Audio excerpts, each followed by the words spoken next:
Hello friends, Soni mathematics में स्वागत है आपका। फिर एक अच्छे क्वेश्चन के साथ आपके सामने हमें उपलब्ध हुए हैं जो सबसे इम्पोर्टेंट और एग्ज़ाम को ध्यान में रखते हुए सबसे इम्पोर्टेंट क्वेश्चन है। अभी जो है ना, हम गुना का कुछ पार्ट देख रहे हैं। गुना हुआ, जोड़ हुआ, घटा हुआ, ये सब ऐसे पार्ट है जिसमें जो है मैथ के कैलकुलेशन को कम करता है। बाकी जब हम लोग अर्थमेटिक हुआ, ट्रिग्नोमेट्री हुआ और नंबर सिस्टम कुछ और पार्ट में हम डीप जब जाते हैं तो उसमें इसका प्रयोग ज़्यादा होता है, जिसमें समय का बचत होता है। तो पहले जो है ना, गुना, जोड़, घटाओ, एक चीज़, 3 पार्ट ऐसे हैं जो बेसिक मैथ का, उस पर कमांड करना ज़रूरी होता है। अभी हम लोग देखेंगे गुना का जो है 6ठा क्लास है। बाकी क्लास जो है यूट्यूब पर डाला हुआ है, आप देख सकते हैं उसको। सभी पार्ट का मैथ का, गुना के सभी पार्ट को जो है ना एक शॉर्ट ट्रिक में हमने बना कर रखा है।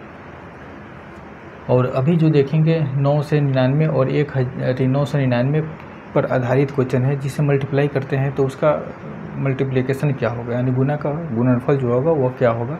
अगर ऐसे बेसिक रूप से गुना करेंगे तो बहुत अधिक समय लगता है। तो उसका एक हमने बहुत ही बेसिक और ट्रिक हमने बनाया है, जो आप इसको देखिए और उसको समझिए। ये क्वेश्चन हमने लिया है 1, 4, 5, 6 गुने 9 से गुना करना है। 9 का टेबल तो आता है तो ईजी में गुना कर सकते हैं, लेकिन समझाने के लिए हमने छोटा सा क्वेश्चन लिया है। इसको बनाने के लिए पहले इसका हम तरीका समझ लेंगे तो इससे बड़े बड़े क्वेश्चन जो होगा वो भी समझने में दिक्कत नहीं होगा। सबसे ईजी और आसान तरीका है। इसमें देखना है कि 10 के आसपास है। 10 से कितना छोटा है? -1। ठीक है, यहीं से इसका सोल्यूशन निकल जाता है। इसमें 10 हमने लिया है तो 1, 4, 5, 6, 10 पर कितना जीरो होता है? 1, तो 1 जीरो हम लगा दिए। ये पूरे संख्या में 1 जीरो लगा दिए। और इसमें माइनस कितना करता है? ये -1 है, 10 से 1 कम है, तो इसको इसमें गुना कर देंगे। -1, 4, 5, 6, इसको गुना माइनस कर देगा, हो गया आंसर मेरा। मल्टीप्लाई करने की ज़रूरी नहीं है। 4 जीरो हो गया, 1 हो गया, 3,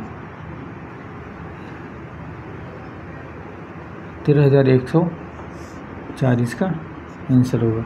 चेक करने के लिए आप देख सकते हैं 9 है तो 9 का मल्टीप्लाई में है तो 9 ही इसका भी आना चाहिए। 4 3 7 2 9। चेक करने के बाद भी आंसर सेम आ रहा है। दूसरा हम देखेंगे 8, 4, 5, 6 गुने 99, इसको मल्टीप्लाई करना। ये थोड़ा बड़ा हो गया, अब इसका टेबल तो आता नहीं है, तो उस कंडीशन में फिर मल्टीप्लाई ऊपर नीचे करके करेंगे तो समय भी लगेगा और बोरिंग में महसूस होगा। तो फिर इसका ट्रिक हमने जो बताया उसका लागू करेंगे। ये 100 से कितना छोटा है? -1। बस हो गया, यहाँ से निकल गया। इस संख्या को लिखेंगे 8, 4, 5, 6। इस पर कितने 100 लिए हैं तो 100 पर कितने जीरो होता है? 2, तो 2 जीरो बिठा देंगे, हम माइनस कर देंगे। अब इसको जो है ना इसमें गुना करेंगे, इस संख्या में हम गुना करेंगे 1 से। माइनस में है तो इसे गुना करेंगे तो क्या आएगा? 8, 4, 5, 6 घटा दो, 4, 4, 5 में से 4 घटेगा 1, ये 15 में से 8 घटेगा 7, 3, 8। ये आंसर हो गया। कहीं गुना करने की ज़रूरी नहीं पड़ा। लास्ट वन 8, 7, 5, 4 गुने 999।